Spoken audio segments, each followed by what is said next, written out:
L'état-major israélien a bien confirmé être entré avec des chars dans la bande de Gaza. Une brève incursion opérée dans la nuit qui laisse entendre que l'offensive terrestre annoncée depuis plusieurs jours ne serait maintenant plus très loin. Sur place à Tel Aviv, Ariane Ménage.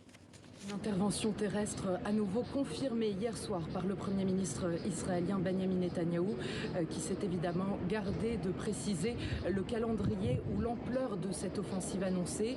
Déjà la nuit dernière, l'armée israélienne a annoncé, je la cite, avoir mené plusieurs opérations avec des chars à l'intérieur de la bande de Gaza, au nord de l'enclave plus précisément.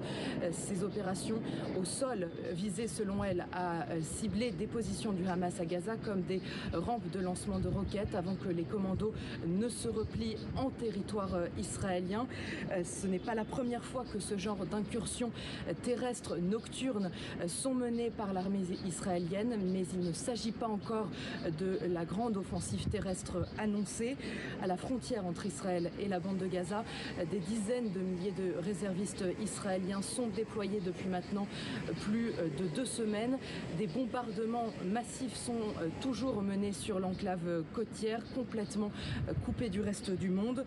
De son côté, l'armée israélienne a annoncé être prête à cette intervention terrestre et attendre une décision politique donc qui n'arrive pas. En restant prudent, plusieurs facteurs pourraient l'expliquer.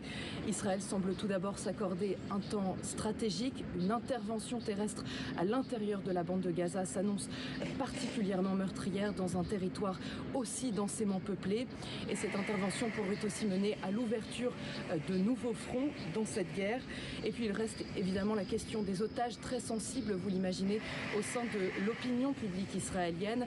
4 d'entre eux ont été libérés depuis le début de la guerre, mais plus de 200 personnes restent détenues par le Hamas à l'intérieur de la bande de Gaza, et des négociations seraient en cours par l'intermédiaire du Qatar notamment pour tenter de libérer au moins une partie d'entre eux.